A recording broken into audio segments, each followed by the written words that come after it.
This tank costs about £35 or about $50 if you want to purchase it in World of Tanks console right now, and we're going to showcase why giving your money to Wargaming for this tank is one of the most disappointing things that I've seen in a long time, what Wargaming are doing wrong with releasing these kind of tanks continuously every single week. It seems like we're getting a new Cold War premium vehicle that is essentially a very similar version of the tanks that we've already got.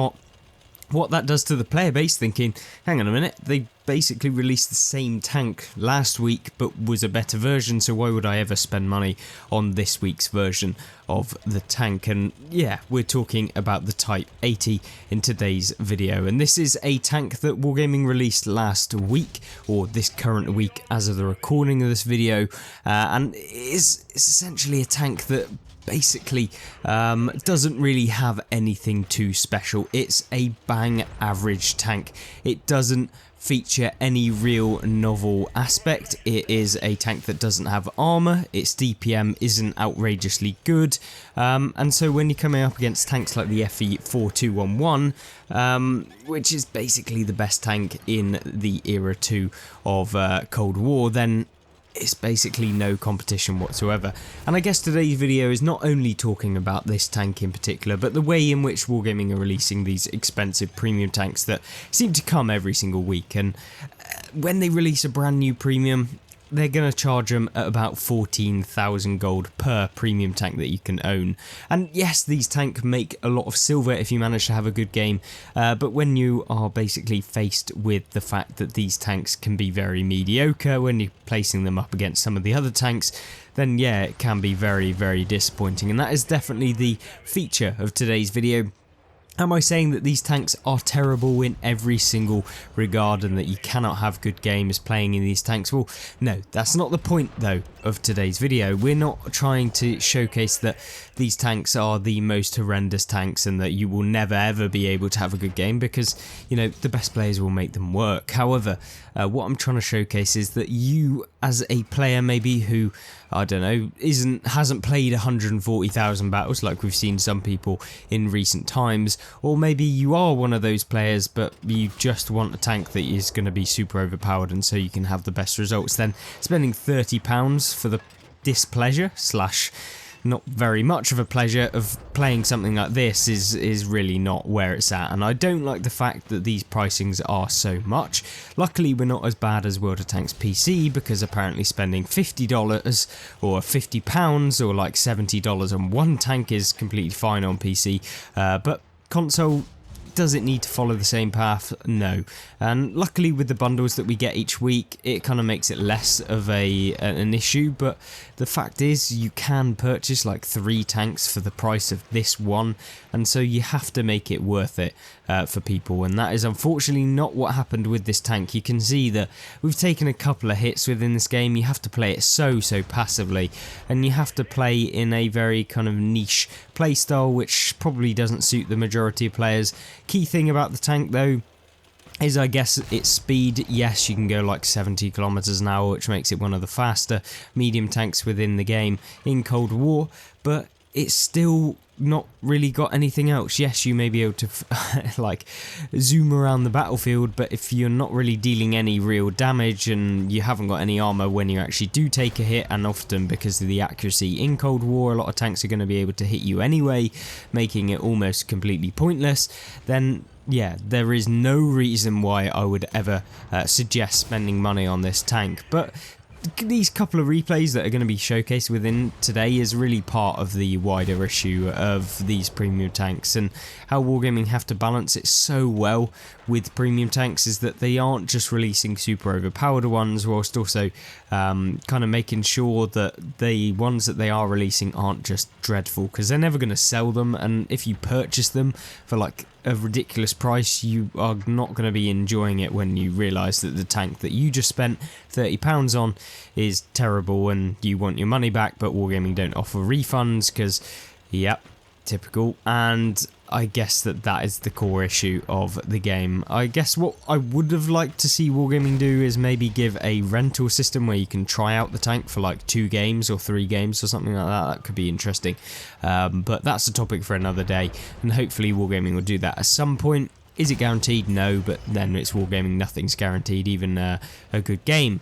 But you can see here, you know, the key thing is, yes, you do have a little bit of DPM, and how disappointing, once again, dropping into the crater and ending up left very much destroyed. But we'll move on to the next gameplay. Jumping into the next game, obviously Fisherman's Bay, one of my most favoured maps within the game, and I think that this one is just good because it has the variety, and this tank does particularly a little bit better on this sort of map where you're quite open and able to move around the map. And I guess that with these new Chinese light tanks, what we'll do is we'll talk about what you can actually do with them. This isn't a light tank in itself, it's a medium, but the Chinese light slash medium slash heavy tanks slash whatever you want to call these, the ones that basically don't have the Russian armour, is really where it lies. And the problem with these is just the slow speed of them comparatively to the light tanks, which means that if you are going to play a tank that's in a similar sort of playstyle, you might as well play a light tank,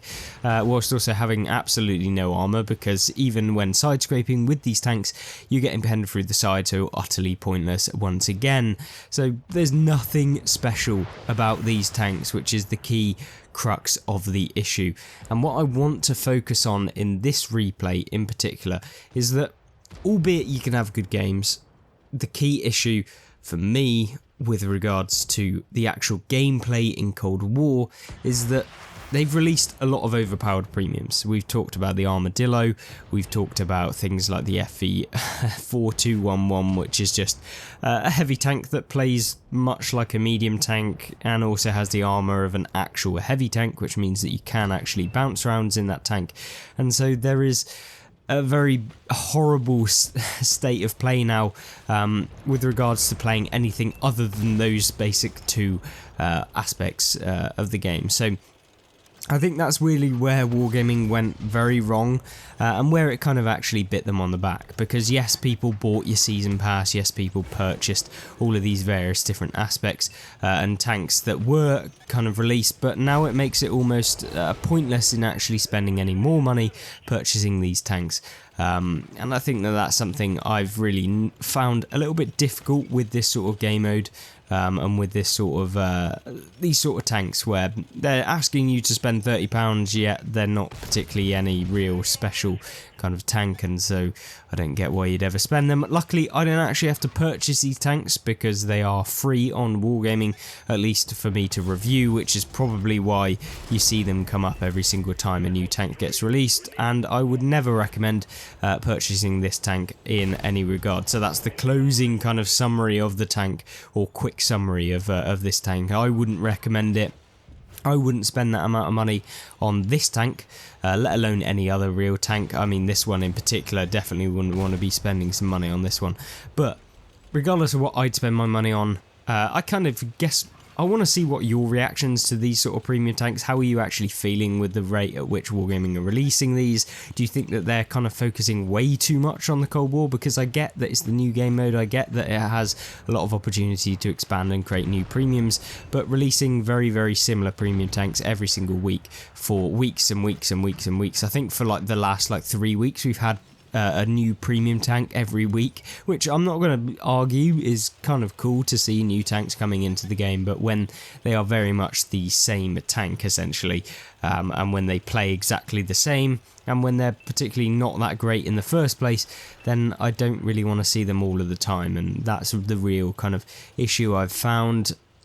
And I guess compile that with all of the things we've talked about previously within this video, you know, the premium tanks that Wargaming are releasing, the previous premium tanks, and just pretty much everything about the Cold War premiums mean that there's really no point in these premiums even being released. Maybe just release them as tech tree vehicles, because everyone is screaming for more tech tree vehicles in Cold War, so why not actually just release them for free? Because you're not going to sell that many of these tank anyway, because it's not particularly overpowered. People don't actually buy not overpowered premium tanks, so yeah, there's more of a reason for them to just drop the time into the development, and maybe people will play the game mode more, in which they will then want to purchase premium tanks that are actually good, or at least ones that aren't just kind of rushed into development, or ones that aren't like no one's going to buy in the first place. So that's kind of my 2 cents on the matter.